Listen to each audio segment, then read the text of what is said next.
So Greg, I have a family member, they're invested in crypto and they've been involved for quite some time. But I was kind of wondering, as a financial advisor, what are your thoughts on cryptocurrency? Well, I'm glad you asked, Jill. I think that's really a big question on people's mind these days. Well, let me give you the pros and cons first. Okay. Diversification is one of the pros of buying cryptocurrency because it has little correlation with traditional investments. It does have a potential for higher returns, and it's low cost. To get into it, it has seamless transactions, and it's very secure through what they call cryptography. That's why they call it crypto. It uses cryptography to make it tamper-proof. It's very transparent, and you can track the transaction all along the way. Others say it's also a potential inflation hedge. So those are the pros of it. Now, the cons of buying it are that it's extremely volatile. That's you what I've heard. can lose it all. Not good. Literally.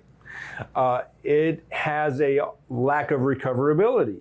If you do lose track of it, you may not ever recover it.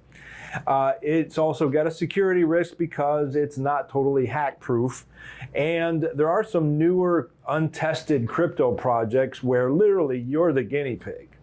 You and I would be the guinea pig because we don't know yet if it's viable, so they're really testing it out on the public. Another big con to it that I personally have a problem with is that it's too easy for criminal minds to use it on the dark web. I don't know if you know, Jill, but Bitcoin and this sort has been useful for those that want to deal in illicit trafficking of drugs and human trafficking and operating things in the sexual trade that is just not a good thing. So I heard easy to track kind of your investment or the progress of your investment, but I also heard some negative things related to the fact that it can be extremely volatile, right? So just two key points right there. yeah. But I'm a little bit wondering too, what about if you're in that phase of life where you're either about to retire or you're already in retirement? Since there's volatility, is this a time frame that you should even think about being in crypto? Well, Jill, I would think that no, it's really not good to use your retirement assets with cryptocurrency because it has risks of it being volatile. It's a very volatile type investment. There are scams involved with some of these. It's not really hack-proof. Actually, some forms of Bitcoin and cryptocurrency have been hacked. And a lot of that is because it's unregulated, okay? Right. And at some point, if we get more regulation, then a lot of the values can change just because it became regulated. So really, I tell people all the time, only use money that you can afford to lose. Okay, so kind of like when you go to maybe Vegas, only take what you're really willing to let go of, perhaps permanently. Yeah. I've been told that before, though I don't go to Vegas. But so something slightly risky, but if people do want to enter the sphere of crypto, how would they know where to get started and what should they know before they got started? So if you really want to start, even after all I've said, I would encourage you to open a small account on a trusted exchange. What's a trusted exchange? Well, crypto exchanges are businesses that allow you to buy and sell crypto. Oh, okay. Similar to like a stock on a stock market exchange. Okay. When you buy the coins, then I'd say buy a small amount to start with, and when you buy them, understand your wallet options because there are. What's wallet options? Yeah. So when you buy this, you have options to use either a hot or a cold wallet. And a hot wallet is one that is totally online and the transactions occur very quickly.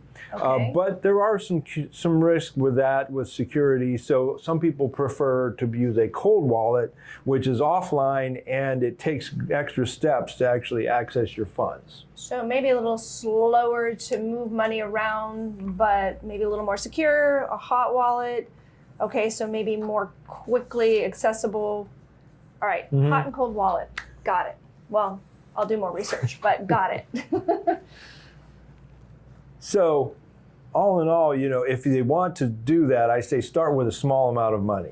Okay. Just start small. So start small, open an account on a crypto exchange, start small, but what are safety tips along the way? Because I'm sure we're just touching the iceberg, right, of getting involved. Right, so right. What are some of the biggest safety points you would want people to have rolling in their mind to enter the sphere? That's a good question, Jill. I would say, first off, it's not for your retirement savings. Right. If you lose your retirement savings, your spouse is probably not going to be happy with you.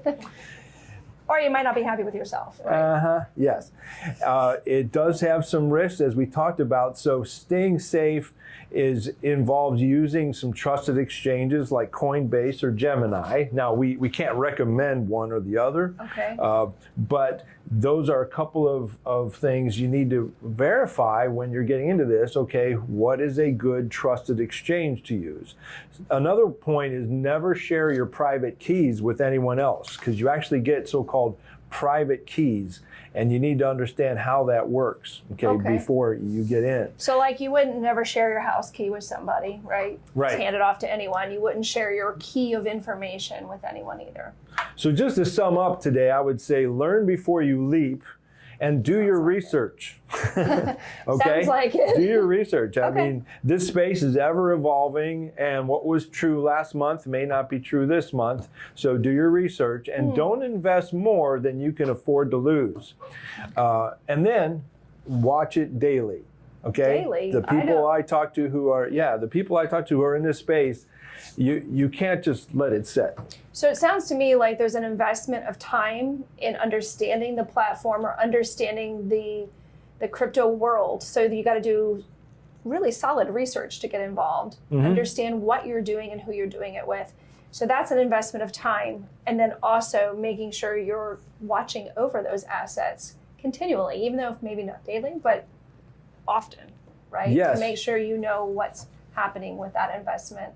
Right. The people I know are actually watching it daily, and they say you need to track it like every day to make sure that you understand what's going on. Yeah. So yeah. So hopefully that helps you today. If you need some guidance on crypto, if you like our videos, just hit the like button and subscribe to our channel. We'll see you later. Thanks, Greg.